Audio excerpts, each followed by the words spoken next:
وأصحابه الكرام الفاتحة.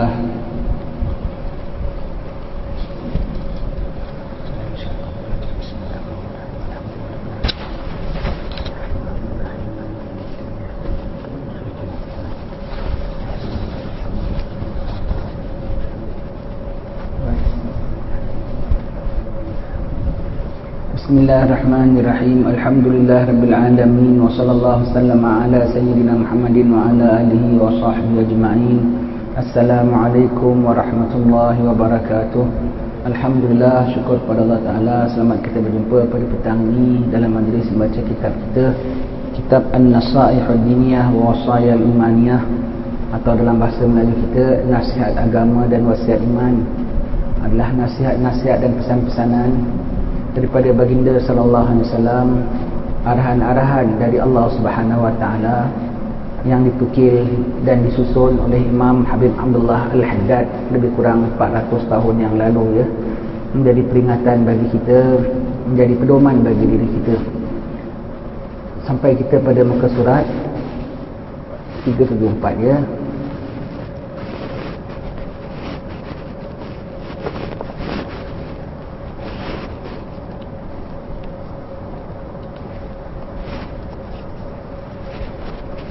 Sampai sesiapa yang tiada mendapati. Betul, ya. Baik, kita sudah bincang pada minggu lepas cinta kerana Allah, benci kerana Allah, ya. Kenapa, ya? Sebab kita milik Allah. Kita tak ada authority dalam diri kita. Kita nak pakai apa pun ikut Allah bilang boleh pakai, tak boleh pakai. Kita nak makan apa pun ikut Allah yang bilang kita boleh makan, tak boleh makan. Kita hamba Allah. Allah Tuhan kita. Tiada Tuhan melainkan Dia. Dia yang bilang boleh, Dia yang bilang tak boleh. Maka kalau Dia bilang kita boleh cinta kepada fulan, bolehlah kita cinta. Dia bilang kita kena benci dengan si fulan, kita kena benci. Itu authority hak Allah Subhanahu wa taala. Dan orang yang kita nak cinta ataupun nak benci itu pun dia pun hamba Allah. Dia pun hamba Allah. Allah tak izin kita cinta dia, kita tak boleh cinta dia. Allah Ta'ala tak suka kita marah dia, kita tak boleh benci dia. Itu kerana kita semua hamba Allah. Dia buat satu-satu perkara yang Allah Ta'ala tak suka kita cinta kepada dia, maka tak boleh cinta kepada dia. Full authority-nya hak Allah Subhanahu wa ta'ala. Bukan ikut suka kita, bukan ikut timbang kita. Tapi kita suka ulangi lagi, walau macam mana sekalipun, ukurnya ialah apa? Ukur taranya ialah keimanan dan ketakwaan Allah Ta'ala, dan bukan nafsu kita. Dah kerana cinta kerana Allah, benci kerana Allah Ta'ala, sebabnya pun kerana Allah lah, tak boleh kerana nafsu kita. Nafsu kita tak suka dia, kita benci dia, kita pernah bilang Allah pun kita benci dia. Itu kita mendusta Allah. Kita mendusta Allah, kita na'udzubillah bersifat munafik terhadap diri kita sendiri. Kita suka dia, tetapi Allah bilang jangan suka. Kita bilang boleh suka dia, Allah bilang suka dia. Padahal kalau ikut kriteria Allah Ta'ala, dia orang yang tak boleh disukai. Tetapi kita suka dan kita bilang Allah, kerana Allah aku suka engkau. Tak boleh, itu tak boleh. Tidak ada jujur, itu namanya, ya. Ini semua ini perlukan hati yang jujur, ya.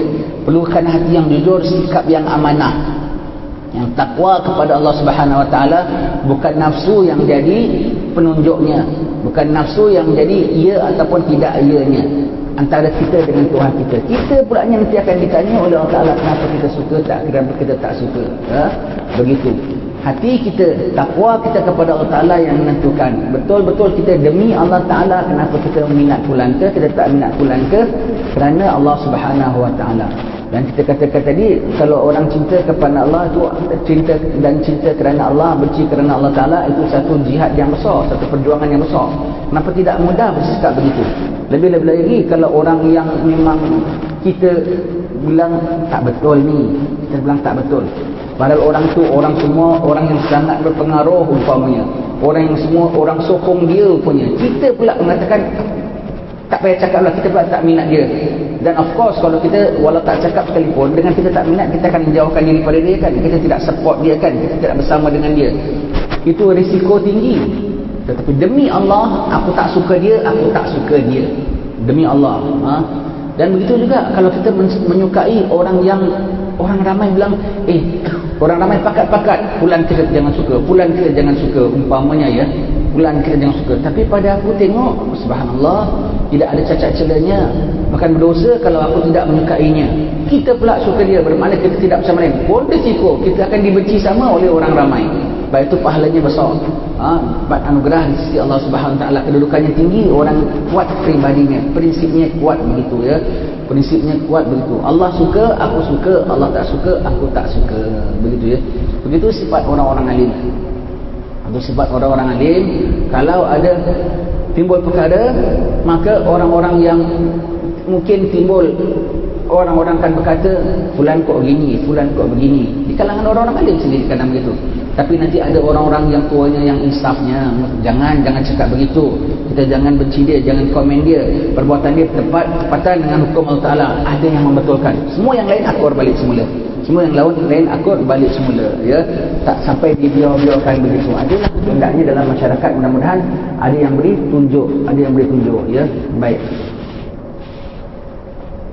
sesiapa yang tiada mendapati seorang mukmin bertakwa, ini tadi kita tengok ya, tentang mukmin, dan jangan anda dimakan kecuali seorang yang bertakwa kepada Allah Ta'ala. Betul ya. Istilahnya kalau kita nak bikin jamuan, nak bikin apa semua, pilihlah orang yang bertakwa, menjadi kriterianya. Menjadi kriterianya, bukan orang yang tak bertakwa begitu ya. Ini kalau ada perkaranya, panjanglah bincangnya, perkara khusus ya.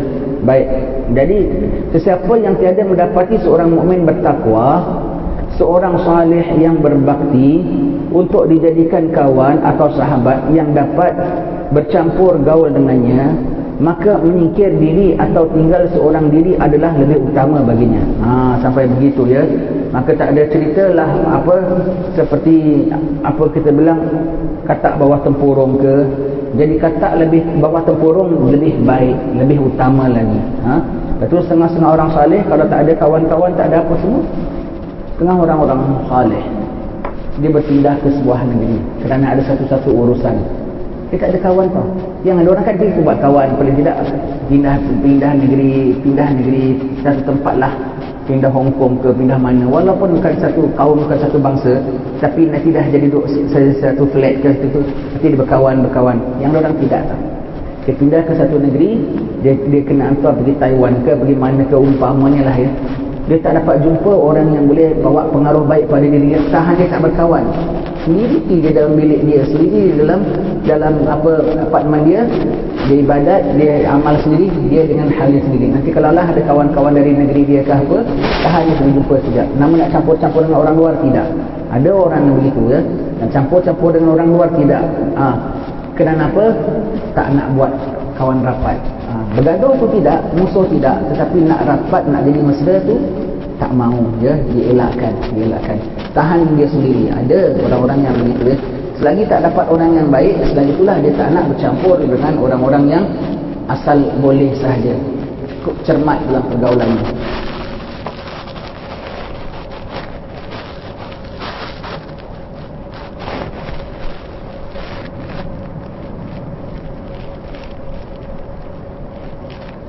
Dan lebih patut dibuat daripada bercampur gaul dengan orang-orang yang jahat dan yang sifatnya suka merosak.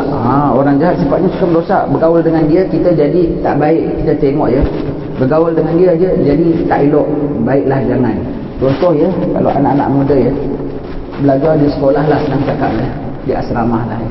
Di asrama, duduk asrama, ada kawan-kawan yang liar, ada kawan itu, jangan campur, lebih baik duduk sendiri lagi baik. Berkawan dengan dia banyak jadi pengaruh yang tidak, yang bukan, maka sendiri lebih baik. Kita dengan urusan kita, dengan belajar kita. Nanti diorang akan gelarkan budak-budak gini sebagai tahu nerd. Dia ni nerd tu macam budak-budak yang bodoh-bodoh, tak campur gaul dengan orang. Yo, penatkan aku penat lah. Asalkan aku tidak belajar perkara-perkara buruk daripada engkau. Aku datang belajar dengan amanah daripada mak bapak aku, dengan nak tuntut ilmu. Aku campur dengan kau, aku jadi rosak. Tak campur pun lebih baik. Begitulah juga kita ya. Kita campur, orang bilang gini, jadi katak bawah tempurung lah. Jadi kalau masuk majlis macam Rusia, masuk kampung lah, suka tingkau. Nak bilang aku Rusia ke, nak jadikan aku seladang ke, nak jadikan aku apa ke, pokoknya tak bercampur gaul dengan kau lebih baik ya. Baik, yang ada orang terjebak nak pindah, tak boleh pindah, ada keperluannya, ada tugaskannya umpamanya ya. ada tugasannya, ada keperluannya. Seperti kita bilang tadi lah, dia belajar seperti dia tahu di company-nya di satu tempat kan, tak boleh suka-suka nak pindah-pindahkan. Pandai-pandai cari pergaulan, pandai-pandai cari pergaulan. Jangan segala manusia kita buat gaul. Sebaliknya pula, kalau kita rasa di satu tempat itu aku rasa aku boleh pindah, di satu tempat sana ada pergaulan orang-orang baik, pindah walau jauh sekalipun. Di sana aku boleh duduk dengan orang baik dengan tenteram dan amannya. Duduk sana saja dapat pengaruh baik. Umpamanya lah duduk Hadramaut, ya, duduk Hadramaut. Mungkin kalau orang yang biasa di negeri Kahirah di Mesir, dia tahu tengah kampung-kampung ada orang saleh, tahan dia pindah sana, jauh sikit pun tak apa. Tak apa. Kenapa? Bukan jauh sikit, jauh banyak ya. Tetapi aku tahu di sana pergaulannya semua baik, pengaruhnya semua baik. Orang yang tak baik datang sana pun jadi baik. Tak apa, susah payah untuk yang sedemikian. Hanya nak dapat pergaulan yang baik, Kalau tidak, aku sendiri lebih baik, ya. Aku sendiri lebih baik. Tempat yang boleh pelihara dia, seperti dipilihnya Habib Ali bin Ja'far Batu Pahat. Dia sudah, bapaknya nak dari Jawa, dari Hadramaut mengajar di Jawa, kemudian sampai tempoh nak buka madrasah di Hadramaut di Kota Tarim. Habib Ja'far dipanggil balik, transitnya di Batu Pahat, transitnya 8 tahun. Ya. Habib Ali masih kecil, sampailah remajanya Habib Ali. Dah sampai tempoh bapaknya nak berangkat balik ke Hadramaut. Gurunya Habib Muhammad bin Ahmad Al-Muhdar tanya, Ali, kau nak balik mana? Kau nak balik Hadramaut ke? Nak balik Jawa ke? Nak duduk di Batu Pahat? Habib Ali, aku pilih Batu Pahat. Kenapa? Batu Pahat boleh masturkan aku, boleh secure me. I can feel safe in Batu Pahat. Boleh selamat. Orang tak tahu dia pun satu, dan dia boleh selamat hidup di Batu Pahat. Dia pilih Batu Pahat. Alhamdulillah, tempat ni apa jadi pilihan dari orang yang pindah Batu Pahat itu sama taste dengan Habib Ali. Sama pilihan dengan Habib Ali bin Ja'far, ya. Kerana Batu Pahat boleh mastur aku, boleh tutupkan aku. Maksud boleh bukan hanya mastur saja, boleh peliharakan aku. Boleh daripada terdedah kepada yang bukan-bukan. Maka Habib Ali pilih Batu Pahat, ya. Betul, sampai 95 tahun usianya Batu Pahat masturkan Habib Ali. Begitu, ya. Tempat-tempat yang begini, tahan mereka cari tempat begini. Habib Ja'far transit, naik kapal di mana? Naik kapal kalau nak beli Hadramaut, naik kapal di Singapura. Tapi dia tak transit di Singapura. Transitnya sementara nak tunggu kapal, nak tunggu biaya ke, nak tunggu apa, duduk di mana? Batu Pahat. Tak apalah, macam kita lah, pelabuhannya di mana? Pelabuhan airportnya di KL. Sementara nak tunggu berangkat, nak kumpul duit, nak pergi airport KL, duduk mana? Tak apalah, duduk Perlis pun tak apalah. Jauhnya umpamanya, ya. Pasal apa? Sana selamat umpamanya dah. KL bahaya, jauh pun tak apa, asalkan tengok pelabuhannya di Singapura. Tapi dia punya sementara nak menunggunya, bukan tunggu kat tepi pelabuhan, tunggunya di Batu Pahat. The safest place yang dia boleh pilih di sini, maka di sini dia pilih, ya. Oleh itu orang saleh. Tahan jauh kan bukan senang. Batu Pahat Singapura pun bukannya jauh, bukannya senang sangat nak berangkat tahun-tahun 40-an begitu, ya. Bukannya mudah, tapi tak apalah, susah payah pun sikit tak apalah. Tempat ni lebih secure daripada tempat yang lain. Orang kan bukan main punya pilih, bukan, begitu, ya. Subhanallah. Jadi cerita-cerita orang-orang zaman dulu kita boleh tengok, ya, benda-benda semua dipraktikkan oleh mereka. Dipraktikkan, susah payah mereka hanya kerana nak bercampur dengan orang-orang yang mereka rasa mantap hatinya.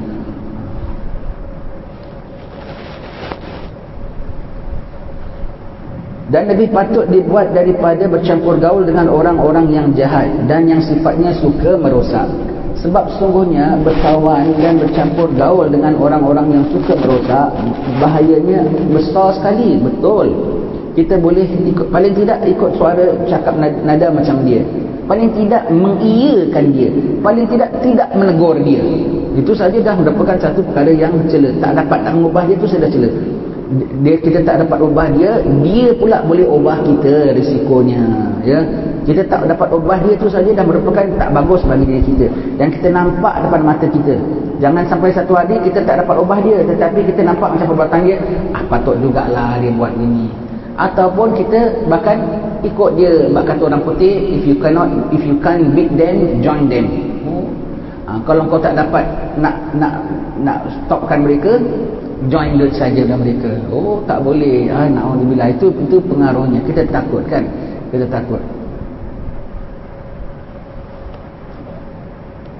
Dulu kat sekolah saya dulu, masih bujang dulu, ada satu budak, dua orang luar negeri lah, budak-budak Melayu kita kan apa, masih bujang-bujang macam mana pun budak Melayu pun baik kan.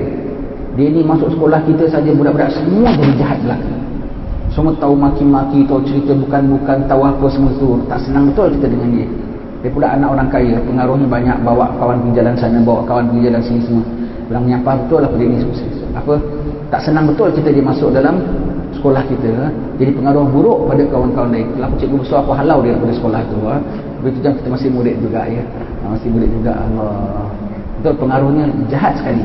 Dia masuk sekolah, budak-budak semua kawan-kawan kita banyak jadi jahat lantaran dia. Jadi tak senonoh PL-nya. Jadi budak-budak baru naik bujang kan, masih takut. Jadi berani lantaran dia yang ajarkan. Pasal dia yang ajarkan, jadi berani buat macam-macam benda yang tidak-tidak, cerita yang tidak-tidak semua. Allah, bencinya sekali kita. Tak tahu masih hidup ke tidak ya. Kita sekarang dah 50 lebih, dia pun dah 50 lebih juga ya. Dia pun dah 50 lebih. Wallahu a'lam. Dia non muslim.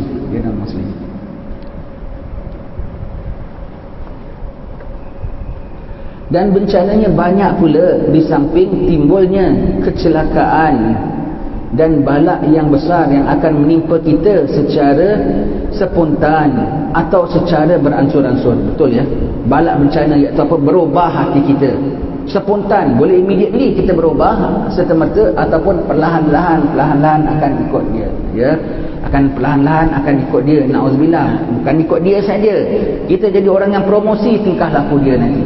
Pasal kita dah berkenan dia, dulu kita anti dia, tapi kita bergaul juga dengan dia, bercampur juga dengan dia, kita pula dah tidak tegur dia, lama-lama secocok dengan dia, mengiyakan dia, kemudian jadi apa pulanya, mengatakan orang, kalau orang bilang ada orang pula yang baru datang, macam tengok dia tak berkenan, kita pula yang ni dapat, tak apa dia nampak saja gitu tapi okey. Alamak, itu bala lagi besar. Kita pula jadi orang yang mempromosikan dia, mengiyakan dia ya. Semua ni berlaku dalam masyarakat ya. Semua berlaku dalam masyarakat. Tak bagus tau kalau kita dalam satu tempat ke, satu kampung ke, satu taman ke, datang satu orang yang bukan rasanya. Allah, rosak nanti orang lain semuanya rosak belaka ya. Semuanya rosak. Diajarkan anak-anak kampung bikin benda yang tidak-tidak, diajarkan masyarakat bikin yang bukan-bukan ikut dengan ideologi dia, dan orang akan terpengaruh, dan orang mudah terpengaruh perkara-perkara yang buruk ya.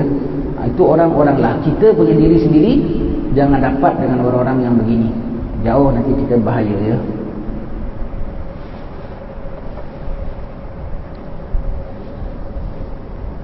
Di antaranya berjangkitnya tabiat orang itu ke dalam tabiat kita secara tidak sedar dan tidak disengajakan. Perkataan berjangkit, hati-hati disebut perkataan berjangkit. Kalau tentang penyakit, kita tak boleh sepadam perkataan berjangkit. Itu menyalahi apa, akidah kita. Ini kena berjangkit ini. Abangnya demam, adiknya jangkit. Adiknya demam, kau jangan gitu, nanti kau kena jangkit kepada fulan. Tak boleh. Menyalahi tauhid. Allah yang kudrah, Allah yang iradah. Tidak orang sembuh, tidak orang sakit kecuali dengan Allah punya kehendak. Kuman tak boleh pindah sendiri, tak boleh attack sendiri. Perkataan berjangkit mau kena hati-hati. Abangnya demam, adiknya pula kena. Dah memang adik-beradik nak kena lah ya. Gitu aja sudah. Tak payah kau sebut ni jangkit abangnya lah ni. Kau demam jangan dekat-dekat, nanti kena pula sepupu kau. Semua tu tak boleh. Seolah-olah kuman boleh beredar sendiri, penyakit boleh bertransfer sendiri. Tapi dalam akhlak boleh taruh berjangkit. Akhlak boleh taruh berjangkit ya. Akhlak berjangkit maknanya berjangkit di sinilah pengaruh ya. Berjangkit di sini maknanya pengaruh ya. Berjangkitnya sikap buruknya itu kepada kita. Kenapa kita takut sangat ya? Bukan pasal kita ni baik, bukan kita ni pasal orang high class, bukan kita pasal orang yang memang istimewa. Pasal aku sendiri pun belum betul. Aku sendiri pun nak tuju Allah. Aku pun banyak dosa. Aku pun mudah terpengaruh dengan benda bukan-bukan. Maka baik aku bergaul dengan orang yang dapat membantu aku dapat jadi baik. Kalau aku bergaul dengan orang yang dapat lebih merosakkan aku, bikin apa? Bukan ukurannya kerana aku baik, aku orang high class, aku orang saleh-saleh, atau orang jahat-jahat. Bukan begitu ya. bukan begitu. Tapi kerana apa? Aku hamba Allah, aku dipertanggungjawabkan terhadap segala diriku, sikapku, aku akan ditanya oleh Allah Ta'ala. Dan bergaul denganmu tidak membantu aku untuk berubah menjadi baik, bahkan boleh memburukkan lagi tingkah lakuku. Bukan pasal kerana kita orang baik-baik dia orang tidak baik, bukan begitu ya. Dia punya ukur tak ada, dia tidak ada, itu namanya takabur ya. Dalam bab ini takabur tak pakai, ingat ya, nafsu tak pakai, takabur tak pakai. Bukan antara dua darjat, boleh bergaul dengan dia, tak boleh bergaul dengan dia, bukan begitu. Nafsu pun tidak, bukan nafsu yang menjadi ukur tadarnya, bukan apa takabur yang menjadi sebabnya. Sebabnya kerana aku hamba Allah dan aku diperintah oleh Allah bersikap sedemikian, dan aku akan disoal oleh Allah, dan aku sendiri lemah, mudah terpengaruh, dan aku susah nak jadi baik, maka aku perlu bantuan orang-orang yang baik, maka aku perlu untuk berjauh diri daripada orang-orang yang berpengaruh yang tidak baik, dan happen to be kau ada pengaruh tidak baik dan aku tak boleh hasil dengan kau. Itu dia punya sebabnya ya. Itu sebabnya. Jangan kita salah faham, kita baca bab ini saja, minggu-minggu lepas kita tak baca sampai bab ini. Islam ajar diskriminasi ke? Islam ajar itu. Sebab itu yang ada orang dia salah gunakan perkataan ini. Dia bergaul dengan segala jinggaro pun dia bergaul dengan arti kata Islam is a very fair religion. You can mix around with anybody. Tidak ada status antara dua darjat. Maka dengan orang baik pun boleh gaul, orang jahat pun boleh bergaul. Bukan.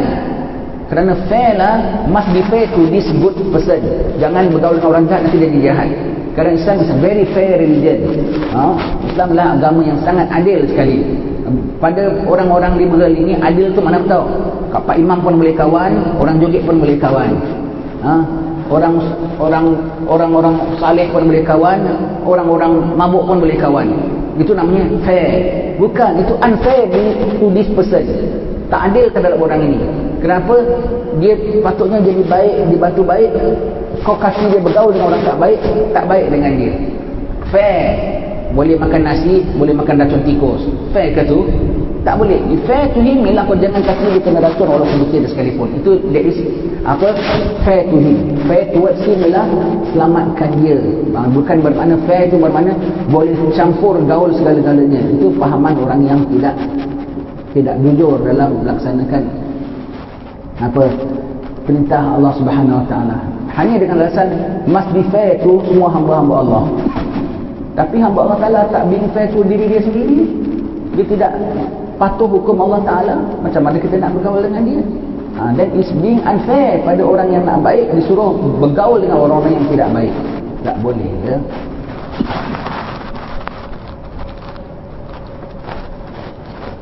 Kadang-kadang beransur-ansur ya bergaul dengan orang ni, jadi ikut akan tabiat dia. Dan sengaja ataupun tak sengaja, lama-lama sudah jadi ikut dia punya cara. Lama-lama dah ikut dia punya cara. Di antaranya lagi ialah merasa senang dan seronok bercampur gaul dengan orang-orang yang lalai dan membelakangi taat Allah Ta'ala. Itulah bala-balanya. Kau tidak salah dia, close one eye dengan dia. Patut kau tegur. Lagi close one eye, lama-lama close both eye. Allah.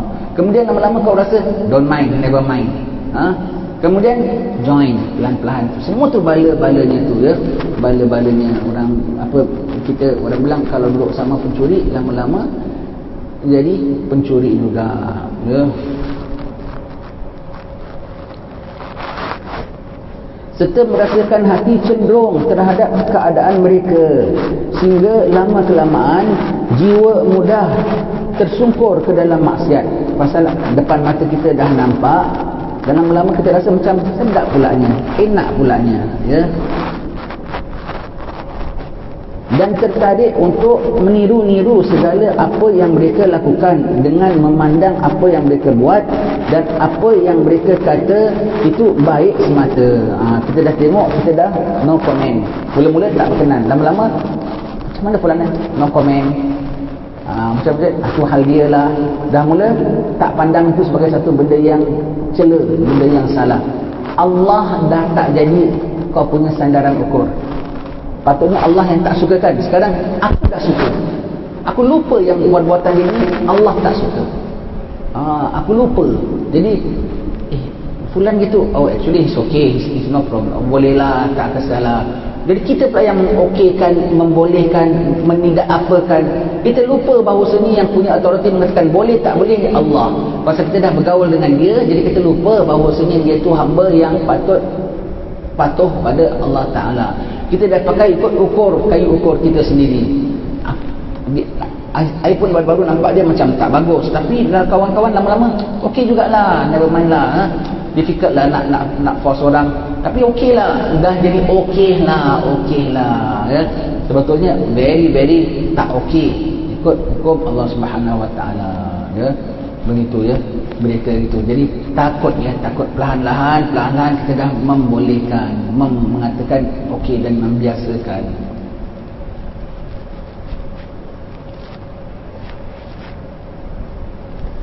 Dalam hal ini berkata seorang penyair, anil mar'i la tas'al wasal an qarini fa kullu qarinin bil muqarani yaktadi. Artinya, jangan terburu-buru mengukur orang, ukurlah dahulu teman sejawatnya, sifatnya akan menjadi terang bila dilihat teman bersamanya. Jangan nak ukur orang macam mana, dia baik dia tak baik.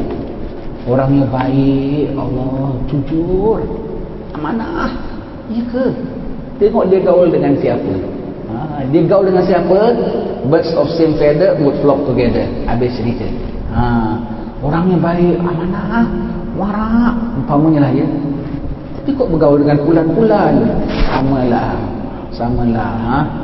Kalau kau tengok dia kok kawannya dengan kuda belang, dia pun belang juga, cuma belang tu tertutup sekarang, kau tak nampak, ya kuda belang juga. Kau tengok lama, baru nampak belangnya. Baru nampak. Kuda putih tak akan duduk bersama-sama sekawan dengan kuda belang. Begitu ya. Jadi jangan kau terus nak mengatakan fulan okey tak okey, tengok kawannya. Begitu juga, kadang tengok kok macam tak bagus, tapi kawan-kawan ni semua orang saleh, orang ibadat, boleh percayalah. Dia suka orang baik, bermakna baik lah tu maknanya. Dia suka orang tak baik, maknanya tak baik lah tu maknanya. Jadi jangan cepat nak nilai seorang, tengok dulu dia bergaul dengan siapa. Dia bergaul dengan orang baik, baiklah namanya. Dia bergaul dengan orang tidak baik, tidak baiklah namanya. Begitu ya. Jadi tengok orang dia punya pergaulan itu, ikut kawannya. Kan kadang-kadang buat kita gitu kan. Kadang kawan kita baik sekali, kita tahu jumpa dengan kawan dia, ini saya punya kawan. Lokok gini kawannya, seram kita tengok. Sudahlah. Sudah, kalau dia boleh minat orang begitu, maknanya dia pun lebih kurang begitu jugalah. Begitu ya. Untuk cara mudah nak tengok orang, tengok dia punya berkawan. Tengok dia berkawan dengan siapa. Berkawan dengan orang saleh-saleh kah? Berkawan dengan orang main-main kah? Berkawan dengan orang macam mana kah? Begitulah lebih kurang dianya. Sebab ni Nabi dah mengatakan seorang tu pada agama kawannya. Agama kawannya. Pada agama kawannya. Maknanya kalau kawannya orang pegang agama, dia pun orang pegang agama. Kawannya orang cuaikan agama, dia pun cuaikan agama. Ya. Penyair lain pula bermadah,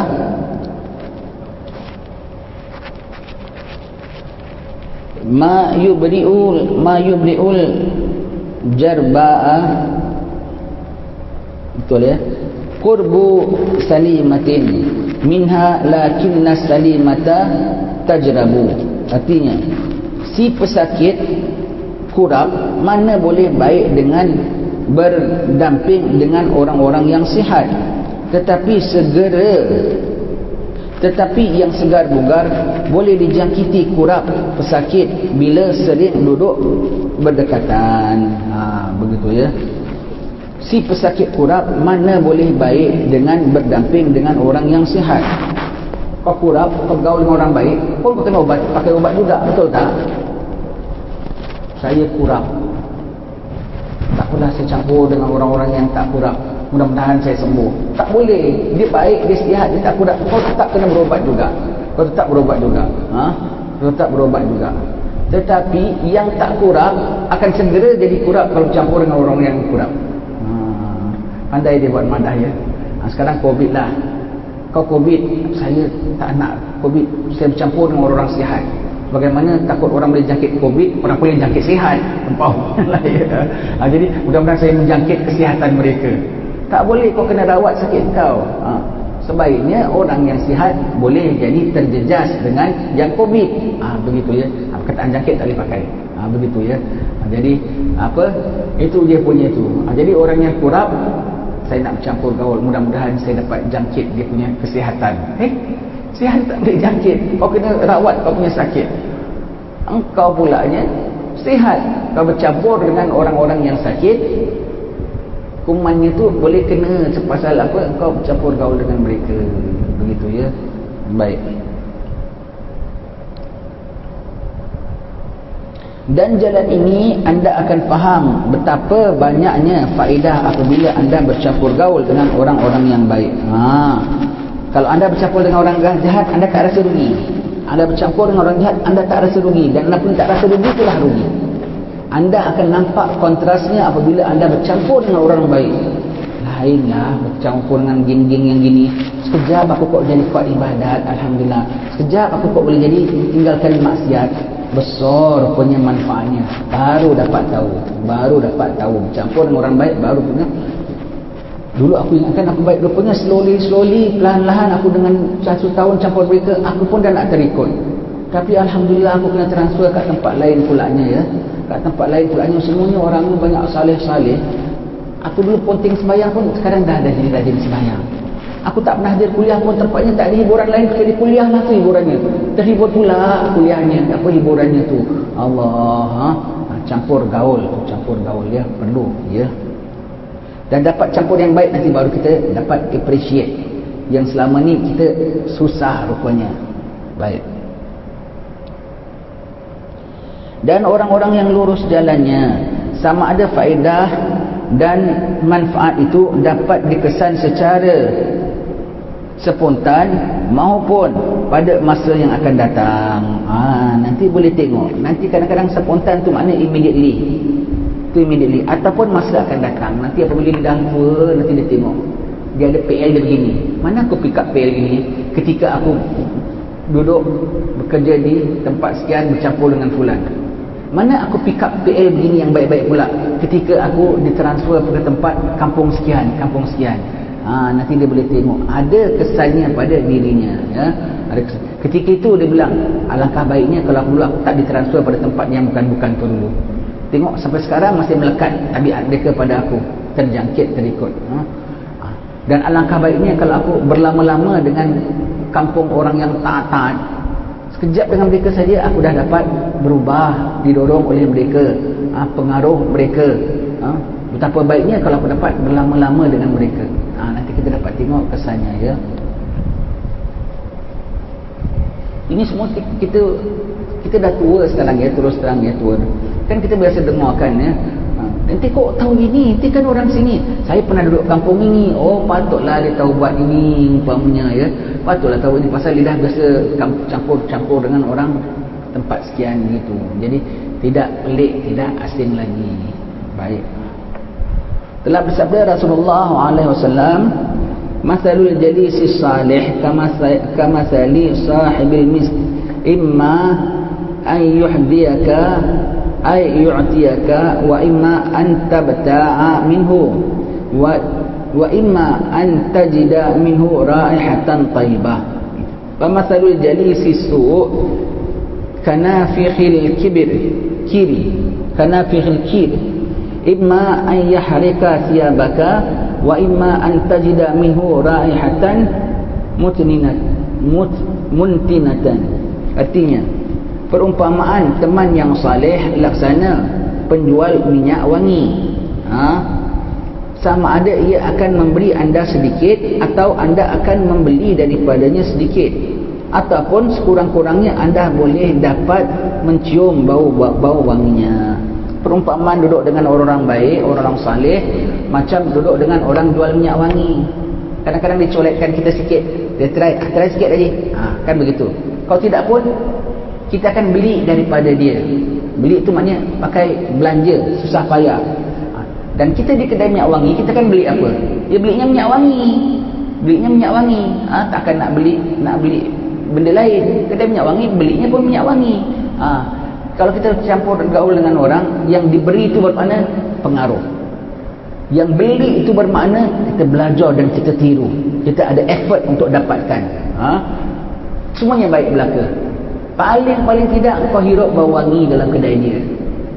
Kau hirup bau wangi dalam kedai dia, ya. Dan perumpamaan teman yang jahat laksana tukang besi peniup api. Sama ada ia akan membakar baju anda ataupun anda akan mencium bau busuk padanya, bau hangit api itu. Duduk dengan orang tukang buat besi, pandai besi, kan nanti api dinyalakan api, besi ditaruh sampai merah, nanti dia kan ketuk, nanti besi kan ada bau bunga apinya. Paling tidak kita mercik bunga apinya, kita bakar baju kita, kena percikkan bunga api. Paling tidak bau hangitnya kena. Bau hangitnya kena, ya. Dan bau hangitnya kadang-kadang kita tak perasan, orang akan perasan. Kok hangit bau kau? Aku duduk dengan tukang besi lah tadi.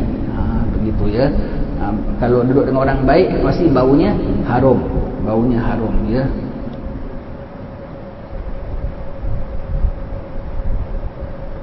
Itu kita tengok, ya, di Kota Tarim tu sekolah Darul Mustafa, ya, Habib Omar, ya. Lepas tu dinamakan tu Darul Mustafa, darnya Al-Mustafa, rumahnya Nabi Muhammad, stasiunnya Nabi Muhammad. Jadi siapa yang dilayan oleh Nabi, dilayan di situ. Siapa yang suka nak jadi umat Nabi akan diterima di situ, walau macam mana keadaannya. Bagaimana zaman Nabi, kan kadang-kadang orang kufar datang hadap Nabi juga, kan, di Masjid Nabawi juga diterima. Yang ada datang ditawan, tak dipaksa, ditawan pasal dia nak buat jahat, ditawan, diikat di tiang Masjid Nabawi, dikasih makan, kasih apa semua. Di mana? Masjid Nabawi juga semua. Begitu di Darul Mustafa, Habib Omar ni punya tata cara, siapa pun dia open, tak ada orang dilarang masuk. Hatta yang ada orang putih, kawan-kawannya dia masuk Islam, dia belum masuk Islam, kawan-kawannya ajak, dan kawan-kawannya tahu bahawasanya kawan dia yang masih kufar ni tak akan ditolak datang sekolah, maka dia ajak kawan-kawannya datang. Dia masih dengan gaya orang putihnya, pula negeri Tarim kan panas, dengan topi cowboynya, baju t-shirtnya, dengan tattoonya. Dan pada dia tak bersalah, kawannya lagi satu dah rapi lah. Dia tengok tak dihalau, tak dia apa. Nanti besok dah mula pakai baju lengan panjang sikit, besok dah mula gini, begitu, dah berubah. Begitu juga itu yang non-Muslim. Yang Muslim pun, Muslim datang daripada negeri moden-moden seperti Mesir, kan pakaiannya moden, ya. Syria pakaian moden, tak ada pakaian keplekat. Jauh sekali orang Mesir pakai keplekat, tak ada, ya. Gamis pun jarang, ya. Gamis pun orang tua-tua, syekh-syekhnya saja yang pakai, ya.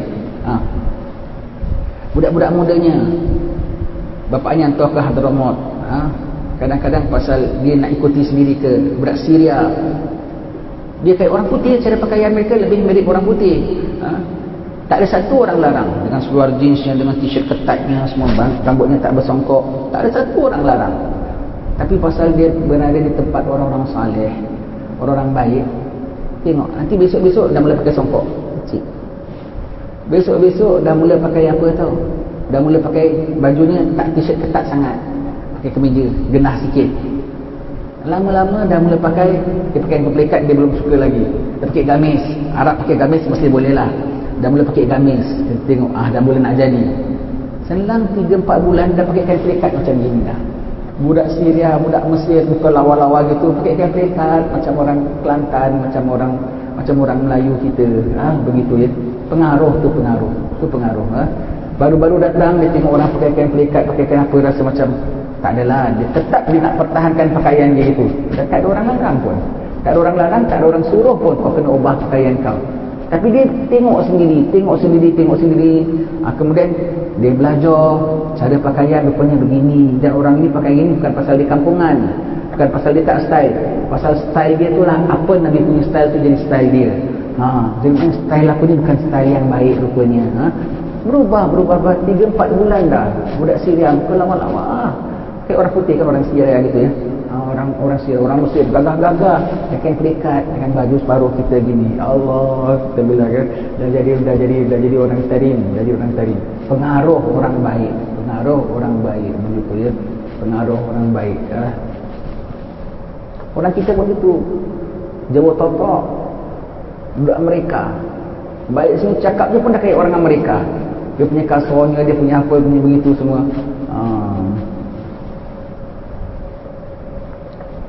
Baik itu ya. Ini kita cerita sikit satu rahsia. Orang putih, orang banyak tahu nak belajar kat Hadramaut. Nanti syekh-syekh mereka yang di negara orang putih sana, Amerika baik, Britain baik, sebelum kau pindah Hadramaut, kau duduk di Malaysia. Malaysia paling tidak 2-3 bulan ke dalam waktu yang tertentulah. Kalau kau rasa boleh cocok, selesa dengan budayanya, barulah kau boleh pergi Hadramaut untuk take downkan akhlakmu sikit. Sebab daripada sana terus tak pergi ke Hadramaut, berubah. Jadi kau duduk kat Malaysia, kau belajar tata cara mereka, adab mereka Malaysia ke paling-paling tidak Singapura lah, walaupun kayak gitu ya. Kau tengok tata cara mereka, pergaulan mereka, peradaban mereka macam mana, kau akan mula cocok. Kau dah rasa cocok, baru kau boleh pindah Hadramaut. Begitu, disuruh pengaruhkan di sini dahulu, pengaruhkan di sini, boleh accept budaya sini, hormat orang tua, makan pakai tangan, senyum, tak maki-maki, kan, tak bikin benda-benda lucah depan-depan orang. Kan orang putih kan sembrono kan ya. Dah kau tengok, dah adjust kau punya, kau rasa kau boleh terikut dengan keadaan mereka, boleh terima pengaruh mereka, barulah boleh pindah Hadramaut. Begitu tau. Dan tak sedikit mereka betul-betul, kalau sebelum pergi Hadramaut, aku dah duduk Malaysia dulu 2 bulan. Aku dah, paling tidak aku dah datang Singapura. Berapa acara-acara, majlis-majlis, dah tengok budayanya begitu ya. Itu pengaruh namanya, pengaruh ya. Dia tak tahu macam mana nak trainkan anak buah dia ni, nak terus hantar ke Hadramaut, takut culture shock. Dia biar di training dengan pengaruh. Maka dia hantar ke mana? Tempat kita. Tempat kita ni menjadi tempat pengaruh baik rupanya. Alhamdulillah ya. Jadi tempat pengaruh baik. Dia hantar ke Malaysia dulu. Satu orang namanya siapa namanya? Campuran orang hitam dengan orang putih. Rawau orang tinggi besar. Datang tempat kita, bilang aku ni pasal apa tau? Pasal guru aku hantar, aku ingat nak pergi Hadramaut. Guru aku bilang tak boleh, kau kena pergi Singapura dulu, campur dengan orang Melayu. Jangan Singapura kau duduk Orchard Road, kau duduk dengan orang Melayu, kau duduk dalam majlis-majlis mereka, kau duduk, nanti kau tengok macam mana kau rasa boleh terima dan kau boleh berubah lantaran pengaruh mereka, baru kau boleh pergi sana. Begitu rupanya ya. Dan kita bilang gaul orang baik, pengaruh orang baik ni begitu tau. Ni kita cerita lagi rahsia lagi. Orang putih yang sekarang Hadramaut dah campur gaul, beda banyak berubahnya lah, banyak lebih baik pada kita lah, lebih baik pada kita. Fasih bahasa Arab ni semua, hafalannya jauh lebih baik pada kita lah. Tetapi kalau dia kumpul sesama dia, kadang-kadang sifat-sifat ke orang putih hanya keluar lagi.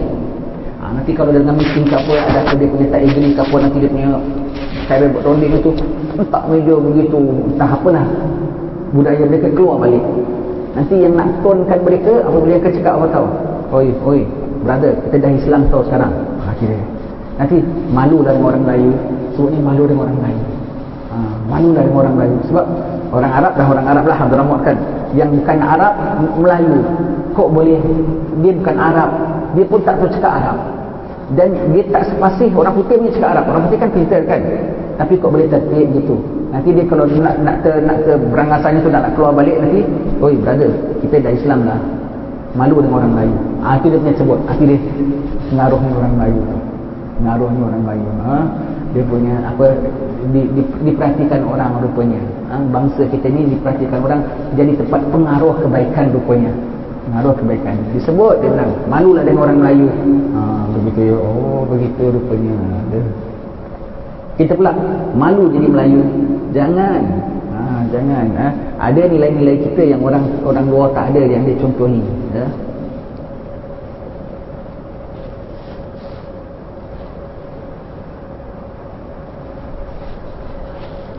Sekiranya berlaku seseorang itu berkawan dengan seorang yang baik perilakunya, selalu membuat ketaatan kepada Allah, tetapi dengan tidak semena-mena tabiatnya berubah pula sehingga ia menjadi lalai dan tercebur ke dalam maksiat, maka apakah yang patut anda berbuat terhadapnya? Kita bergaul orang baik kok tiba-tiba berubah, macam mana? Boleh tarik balik, nasihat balik. Kalau tak boleh, mohon pada Allah Ta'ala, insya-Allah boleh. Orang dari jahat boleh bertukar menjadi baik. Takkan orang yang pernah jadi baik nak lepaskan. Kadang-kadang ketika itu nafsu dia tengah berontak, dia dah baik, tapi kadang-kadang gian lama itu keluar balik. Kadang-kadang nafsunya tengah berontak, kita minta Allah Ta'ala pikat balik. Kuda dah jinak, sekali-sekali liar juga tak, lari juga tak. Kucing dah jinak, sekali-sekali mencakar juga tak. Tabiat asalnya kan kembali balik semula dia. Jangan terus kita halau dia, pikat balik semula ya. Apa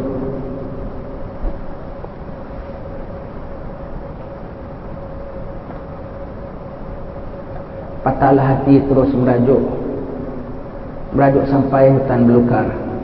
Hati yang panas kembali sejuk, burung terbang balik ke sangkar. Jadi tengok burung kita dah pikat, terbang, pikatnya balik, insya-Allah balik ke sangkar, ya. Jawabnya, hendaklah anda menasihati teman itu dengan lemah lembut dan cara yang baik sehingga anda boleh mengembalikannya ke jalan Allah Ta'ala. Pikat balik semula, jangan give up, pikat balik semula. Jika ia sedar, baguslah. Jika tidak, maka hendaklah anda mengingatkannya tentang kesalahan-kesalahannya itu serta menakutkannya dengan ancaman Allah Ta'ala. If you don't change, you will become worse, you know. Kalau kau tak berubah, kau nanti teruk lagi tau. Bukan senang nak jadi baik. Alhamdulillah, kau dah okey, dah sembahyang, dah apa, kau nak terjerumus balik. Janganlah. Kau dah patah balik, susah tau nanti. Dan kau punya time dah makin running out, bukan makin muda. Janganlah. Apa yang kau dapat tu dah bagus lah, kok kau lepas? Janganlah, ya. Jika ia serik dan kembali menjadi baik semula seperti sedia kala, maka kembalilah anda berkawan dengannya. Jika tidak, maka tidak ada gunanya berkawan dengan orang yang jahat, yang tidak akan mendatangkan kebaikan dari berkawan dengannya. Subhanallah, ini yang seram ya. Yang nasihatkan kita ni bukan bapa kita tau, Imam Haddad nasihatkan kita. Kalau dia tak nak berubah, okeylah, kalau gitu kau haluan kau, aku haluan aku lah. Kita berengganglah dengan dia. Nampaknya dia nak pilih haluan lain, kita cuba nasihatkan dia, kau fikir baik-baik ya, mudah-mudahan satu hari kau dapat fikir yang betul ya. Kegiatan kau ni tak bagus lah, kau dah bagus-bagus dulu kok campur budak-budak gini jadi gini sekarang. Dia masih belum nak juga, tak payah berteman dengan dia lah. Kiranya terlepaslah. Apa nak buat ya, apa nak buat. Ada orang begitu tau, orang begitu ya, dah terlepas, apa nak buat, dia sudahlah, tak ada tulisan dengan dia ya. Kiranya ada yang berkata bahawa yang dituntut dari setiap manusia ialah melahirkan benci terhadap orang-orang yang sering melakukan maksiat dan menjauhi diri dari mereka serta tidak berkawan dan bercampur gaul dengan mereka. Dalam pada itu kita ditugaskan supaya menasihati kaum muslimin seumumnya serta mengajak orang-orang yang jahat dan orang-orang yang sering berbuat maksiat kepada kebaikan dan taat kepada Allah Ta'ala. Macam mana ya? Kata suruh asingkan diri, tapi dalam waktu yang sama kan kena dakwahkan orang. Macam mana aku nak dakwahkan dia kalau asingkan dia? Maksud asingkan dia tu jangan mengiyakan tingkah lakunya. Jangan mengiyakan tingkah lakunya. Tak agree dengan tingkah lakunya, tetapi orangnya kau masih boleh pikat, orangnya kau masih boleh ajak berbaik. Keburukan daripadanya kau tidak akur, tapi kebaikan kepadanya tetap kau kena beri. Keburukan daripadanya engkau tidak boleh akur, itu maksudnya tidak berbaik dengannya. Namun kebaikan kepadanya, itu mengajarnya, menasihatnya, tetap engkau kena teruskan. Tak boleh tidak, ya, tak boleh tidak. Memang disuruh dakwah. Kata suruh dakwah orang-orang macam-macam yang jahat, yang liar. Habis ni kawan aku liar aja kok dah nak ditinggalkan, nak diasingkan. Macam mana? Macam mana? Begitu ya. Jawabku, memang yang demikianlah yang dituntut. Akan tetapi nasihat dan mengajak kepada kebaikan tidak perlu dengan berkawan dan bercampur gaul. Menerima dan accept keburukannya tidak boleh. Nasihat masih tetap, membetulkan masih tetap, tak mesti campur gaul. Berenggang tapi kontak, berenggang tapi pantau. Dah tidak, kalau dulu memang duduk sama-sama, shopping sama-sama, rehat sama-sama, makan angin sama-sama. Sekarang tidak lagi, tetapi perhubungan masih tetap ada, ya. Malah jika anda menemui kumpulan orang-orang serupa ini serta anda yakin bahawa mereka itu boleh menerima nasihat dan mahu diajak untuk menerima kebaikan, maka bolehlah anda melaksanakan apa yang dituntut dari anda itu. Ataupun anda boleh juga mendapatkan mereka, ke tempat-tempat perkumpulan mereka atau di rumah-rumah mereka tanpa berkawan atau bercampur gaul dengan mereka. Pergi kerana khusus saja, kerana sebab-sebab tertentu, macam orang tabligh, pergi rumah orang, tutup pintu, ajak pergi masjid, ya, ajak orang pergi masjid, tetapi tidak bercampur gaul, begitu ya. Ada orang-orang gini kita hanya ajak sama dia, ajak bergaul, tetapi saya teringat ya,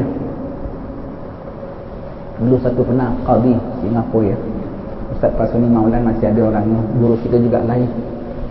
Dia bilang kalau nelayan tangkap ikan memang betul lah, kalau kau setakat dari tepi pantai kau tak dapat kecil aja, kena pergi laut. Tetapi nelayan tak perlu turun ke laut, masuk ke dalam laut, betul tak? Kalau nelayan turun ke dalam laut, dia lebih hanyut daripada ikan sebab dia bukan ikan. Nelayan pergi ke laut tapi naik sampan, antara dia dengan air laut tu dia kering, tak kena basah pun, kena turun termecik-mecik sikit saja pun, ya. Ada sampan dan dia pakai alat, dia pakai kail, dia pakai jaring, dia pakai jala, tetapi dia tidak turun ke laut. Begitu ya. Jadi kita nak nasihatkan orang gini, kita pakai alat, nasihatkan, berikan peringatan. Itulah kail kita, itulah umpan kita kepada dia. Kita tak terus duduk dengan dia, mendampingi dia, minum-minum sama dia, pergi kelab-kelab dia, tidak begitu. Duduk nongkrong dengan dia, tidak begitu. Tapi kita ulurkan nasihat, ulurkan, pakai alat dan perkakas. Tak perlu kita duduk bercampur gaul dengan dia. Kita nak nasihatkan orang, kita nelayan nak tangkap ikan, perlu ke laut ke, masuk ke dalam ke, dia akan lemas dan dia akan dihanyut kerana dia bukan ikan, ya.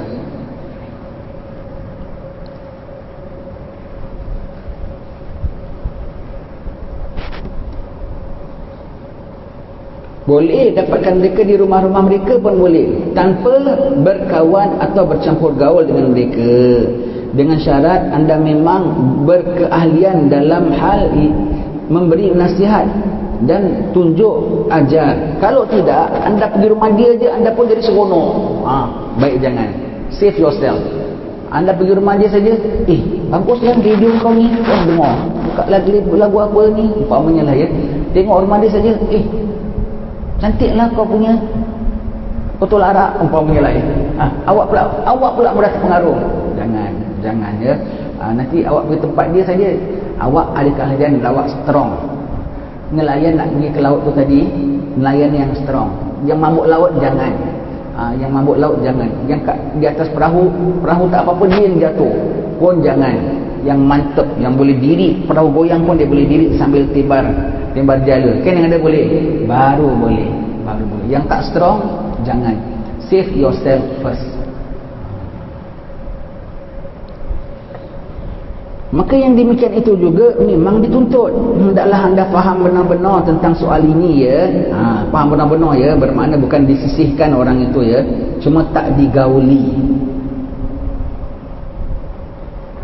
Dan jangan pula anda sampai dikelirukan oleh syaitan tentang masalah ini. Tapi aku nak dakwakan dengan dia, aku jauh dengan dia macam mana? Aku dampingi dia. Kita pula lemah. Bukan dia kita dakwakan dia, dia dakwakan kita pula ni. Dakwah pada yang tak baik, diserukan kepada yang tidak baik, ya.